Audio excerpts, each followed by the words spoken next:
누가복음 5장은 전체가 제자에 관해서 우리에게 교훈을 주고 있습니다.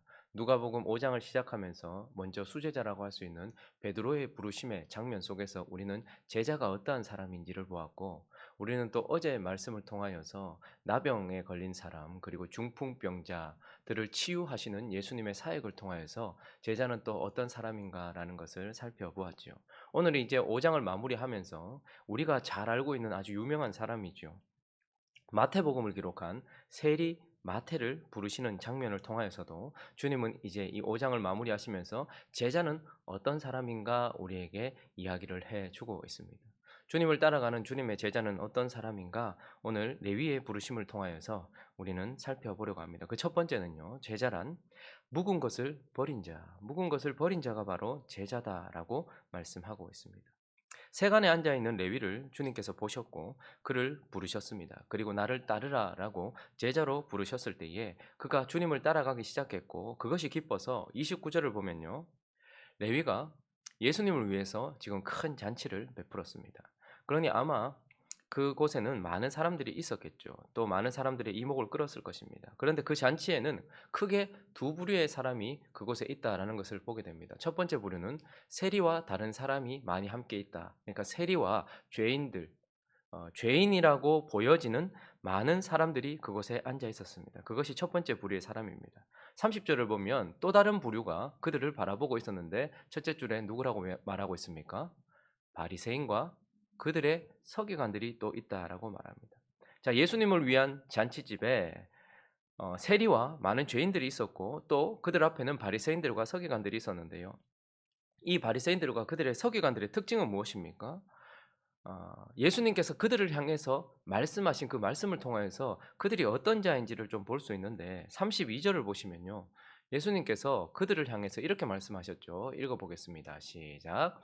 내가 의인을 부르러 온 것이 아니요 죄인을 불러 회개시키러 왔노라. 주님께서 지금 바리새인들과 서기관들을 향해서 저렇게 말씀하신 이유는 그들이 스스로를 어떻게 생각하고 있었다는 거예요? 의인처럼 생각하고 있었다는 거예요. 그리고 그들이 바라보고 있는 저 앞에 있는 세리들과 많은 사람들을 죄인처럼 바라보고 있었다라는 거예요. 그런데 지금 사실 저 말씀을 다시 주님의 의도대로 해석을 해본다면, 나는 스스로 지금 의인이라고 생각하는 너희를 부르러 온 것이 아니고, 나는 지금 자신들이 죄인이라는 것을 깨달은 저들을 불러 회개시키기 위해서 왔다라고 말씀하고 있는 것입니다. 다시요. 나는 지금 스스로 의인이라고 생각하고 있는 너희들을 부르러 온 것이 아니라 지금 스스로 죄인이라는 것을 깨닫고 있는 저들을 회개시키기 위해서 왔다라는 것입니다. 그러니 주님의 말씀에 의하면 저들은 지금 스스로 자기가 의롭다라고 생각하고 있는 사람들입니다. 그리고 동시에요, 30절을 다시 보시면요, 그들이 둘째 줄에 보니까 제자들을 뭐 하고 있다고 말합니까? 비방하여 이르되라고 말하고 있습니다.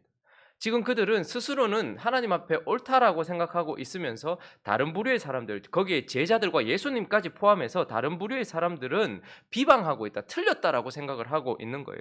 특별히 그들이 지금 비방하고 있는 것이 두 가지인데, 하나는 지금 너희와 제자들과 예수가 죄인들과 세리들과 함께 섞여 있는 것이 틀렸다라고 말하면서 비방하고 있고요. 또 하나는 요한의 제자들 그리고 바리새인들의 제자들은 다 금식을 하는데, 금식하면서 기도하는데, 특별히 금식의 기도입니다. 그러니까 금식을 말하는 것이죠. 금식하는데 너희는, 예수와 함께 당신들은 금식하지 않는다. 이 두 가지를 가지고서 비방을 하고 있는 것이죠.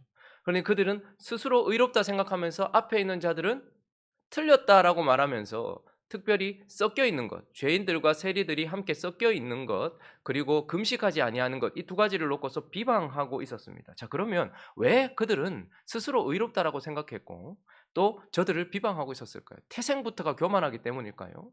그들의 진짜 특징을 보여주는 구절이 39절에 나옵니다. 39절을 한번 읽어볼까요? 39절에 있습니다. 시작. 묵은 포도주를 마시고 새 것을 원하는 자가 없나니 이는 묵은 것이 좋다 함이니라. 지금 예수께서 지금 비유를 쓰고 계시는 겁니다. 묵은 포도주를 마셔요. 묵은 포도주를 마시면서 새 것을 원하는 자가 없다. 이 말은 묵은 포도주를 고집하고 있다 이 말입니다. 그래서 그들이 묵은 포도주를 고집하고 있는 이유는, 이는 묵은 것이 좋다. 여기서 좋다라는 단어는 크레스토스라는 단어입니다. 쉽게 말하면 유용하다라고 생각한다라는 거예요. 그러니까 묵은 포도주, 그 묵은 것이 유용하고 실제적이고 좋은 것이고 그래서 그것을 고집하고 있다는 것입니다. 그러면 지금 주님께서 비유로 쓰고 있는 저 묵은 포도주, 묵은 것은 무엇을 의미하는 것일까요?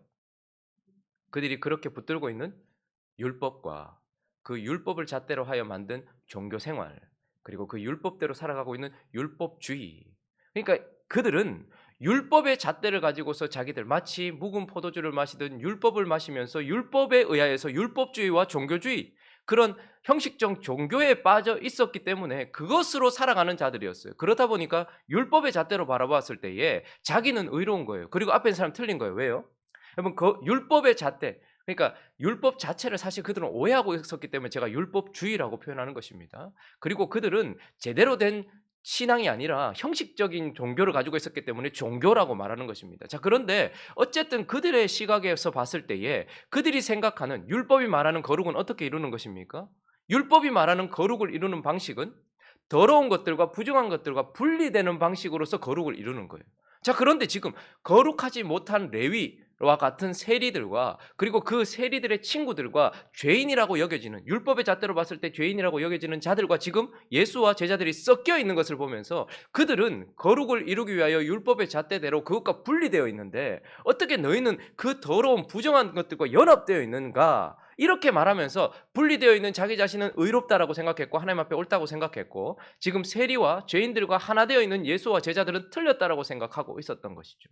그러니 새 포도주가 아닌 옛 묵은 포도주, 그것이 유용하기 때문에 그런 잣대로 바라보고 있었기 때문에 자기는 의롭고 저들은 틀린 거예요. 그리고 그들의 입장에서 봤을 때 금식이라는 것은 사실 율법이 말하는 금식, 하나님께서 진짜 명하신 금식은 사실 1년에 단 한 차례입니다.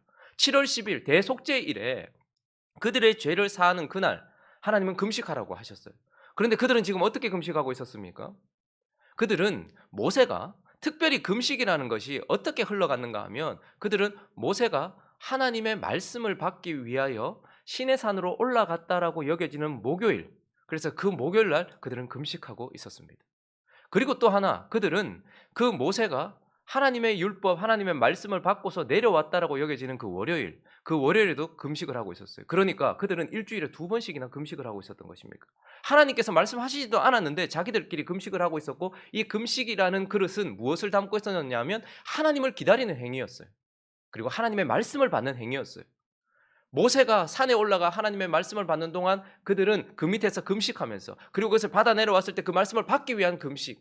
그러니 거룩이라는 것은 분리로 이룬다라고 생각하는 그들의 율법주의에 의하면 그들은 의로웠고 저들은 틀린 것입니다. 그리고 그들은 하나님의 말씀을 받기 위하여 자기 자신을 깨끗게 하는 금식, 그리고 그 하나님의 말씀을 받고서 그 말씀과 교제하기 위하여서 행하는 이 금식은 하나님의 말씀을 받는 행위인데 너희들은 늘 잔치하고 먹고 마시고 있지 않냐. 그러나 요한의 제자도, 바리새인의 제자도 하나님의 말씀을 받기 위하여서 금식하고 있고 그 말씀과 교제하며 금식하고 있는데, 그런 잣대로 보면 자기들은 옳고 저들은 틀린 것이었단 말이죠. 그러나 이 모든 것들이 무엇에 의하여서? 묵은 포도주, 묵은 것에 의하여서 된 기준이었다라는 것입니다. 자, 그런데 오늘 레위와 거기 있었던 제자들은 이제 어떤 것입니까? 이 묵은 포도주를, 이 묵은 것을 버린 겁니다. 율법주의와 형식적 종교주의를 버린 사람들입니다.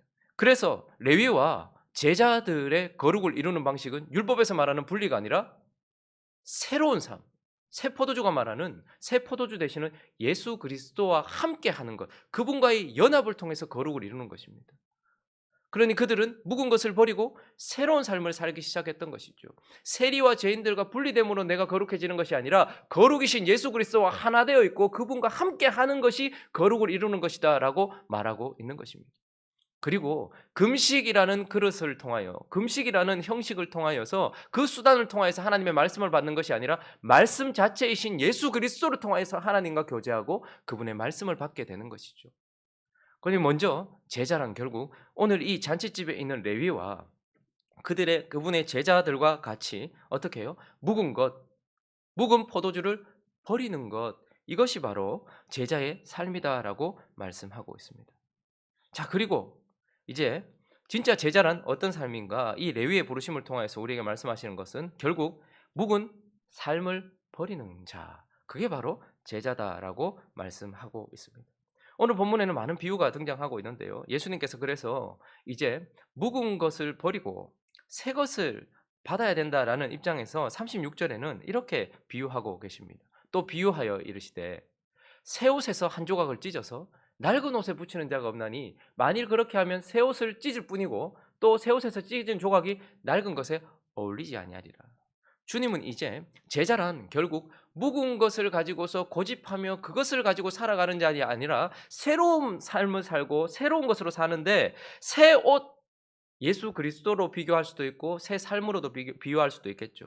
그런데 이 새 옷은 낡은 옷에는 어울리지 않는다라는 거예요. 이 새 옷의 조각을 찢어서 낡은 옷에 붙이는 사람이 어디 있느냐. 그것은 어울리지도 않을 뿐만 아니라 이 낡은 옷이 감당하지도 못한다라고 말씀하고 있는 것이죠. 그리고 37절도요. 읽습니다. 시작. 새 포도주를 낡은 가죽 부대에 넣는 자가 없나니 만일 그렇게 하면 새 포도주가 부대를 터뜨려 포도주가 쏟아지고 부대도 못 쓰게 되리라. 또 똑같은 뜻을 담고 있지만 새로운 비유는 무엇이냐면 새 포도주. 이것은 새로운 삶을 가지고 오실 예수 그리스도 그리고 새로운 삶을 살게 할 복음 그리고 새로운 시대를 의미하는 것이겠죠. 근데 새 포도주는 어떻게 해요? 낡은 가죽 부대에 넣지 않는다는 거예요. 발효하면서 이것이 계속하면 결국 낡은 것은 터져 버리잖아요. 그러니 새 포도주는 낡은 부대에 어울리지도 않을 뿐만 아니라 낡은 부대는 새 포도주를 감당하지도 못한다라고 말씀하시는 거예요. 그래서 예수님께서 결국 하시고자 하는 말씀은 무엇입니까? 38절에 있습니다. 시작. 새 포도주는 새 부대에 넣어야 할 것이니. 예수 그리스도, 새 포도주 되시는 예수 그리스도, 그리고 새로운 삶을 살게 할 복음, 이것은 결국 새 부대에 넣어야 한다라는 것을 말씀하면서 오늘 그래서 결국 부르심을 받고 있는 이 세리 레위, 세리 마태는 27절과 28절을 읽어보면 이렇습니다. 시작. 그 후에 예수께서 나가사 레위라 하는 세리가 세간에 앉아 있는 것을 보시고 나를 따르라 하시니 그가 모든 것을 버리고 일어나 따르니라. 결국 그의 삶에 나타나는 것은 무엇입니까? 새 포도주가 그의 인생에 찾아왔습니다. 새 시대가 그의 인생에 찾아왔습니다. 그러나 낡은 가죽 부대와 같고 낡은 옷과 같은 레위가 그 새 포도주를 그리고 그 새 옷을 감당하기 위하여 어떻게 된다는 거예요? 그가 모든 것을 버리고 일어나 앉아 있었던 그가 일어나고 모든 것을 버리고 어떻게 되는 것입니까? 새 포도주에 합당한 새로운 삶이 되어지고 새 옷에 합당한 새로운 삶이 되어진다라고 말씀하고 있는 것입니다. 그래서 레위는 참으로 안타까운 인생이었죠. 그러나 우리를 참 많이 닮은 인생입니다. 여러분 베드로도 그 부르심의 장면을 보면 참 우리를 많이 닮아 있죠. 주님의 부르심을 받았어도 그래서 따라가다가 몇 걸음 걷다가도 다시 자기의 일상으로 고기를 낚는 업으로 다시 돌아가 버리고 주님이 다시 찾아오셔서 다시 끌어내시고 그리고 끊임없이 자기 생각으로 고집하고 있는 그를 깨트리시면서 그를 제자로 바꾸어 가시는 하나님. 근데 레위도 우리를 참 많이 닮았습니다. 레위는 이름부터 아주 익숙하잖아요. 레위. 하나님의 나라에서 아주 위대한 일을 감당하는 사람의 이름이에요. 그런데 그의 삶은 어떻습니까? 제사장, 그러니까 성전에서 섬기는 사람들의 족속의 이름을 가지고 있어요. 그런데 레위는 어떤 삶을 살고 있었습니까? 하나님 나라를 섬기는 것이 아니라 로마를 섬기고 있었습니다. 로마에 빌붙어서 로마를 추구하고 있었고 로마에서 성공을 추구하고 있었어요. 그리고 많은 사람들이 레위를 얼마나 손가락질 했겠습니까? 민족의 피를 빨아서 자기를 불리고 있는데요. 그러니 많은 사람들이 그를 레위라고 부를 때마다 마음이 아팠을 거예요. 너무나도 괴리된 삶을 살면서 양심에 찔렸을 것입니다. 목사가 목사답게 살지 못하는데 사람들이 목사님 하면 그 말을 들을 때마다 양심이 살아있는 사람이라면 얼마나 마음이 어렵겠습니까? 장로답게 권사답게 집사답게 살지 못하는데 성도답게 살지 못하는데 그리스도인이라고 자꾸 사람들이 우리를 부르면 얼마나 마음이 어렵겠습니까? 그런데 레위는 그것까지도 감당해가면서 어떻게 합니까? 사람들의 질책과 내 양심의 가책까지도 다 억누르고서 돈을 추구하던 삶이었습니다. 그런데 그 세간에 앉아있는 자기 자신 앞에 새 포도주가 찾아온 것입니다. 새 시대가 열리도록 찾아온 것입니다. 그때 그가 어떻게 한 것입니까? 로마를 추구하고 돈을 추구하고 하나님께도 한 발, 레위라는 이름을 가지고 있으니까요. 하나님께도 한 발, 그리고 로마에도 돈에도 한 발 걸치고 다리가 찢어질 것 같은 것을 참아가면서 그렇게 살고 있었던 그가 어떻게 하는 거예요? 드디어 옛삶 전체를 버리는 것입니다. 옛 부대와 같았던 가죽 부대와 같았던 낡은 부대와 같았던 자기 삶을 버리는 것입니다. 그래서 제자란 결국 무엇입니까? 묵은 삶을 버리는 것. 그것이 바로 제자다라고 우리에게 말씀해 주고 있는 것입니다. 말씀을 정리하겠습니다.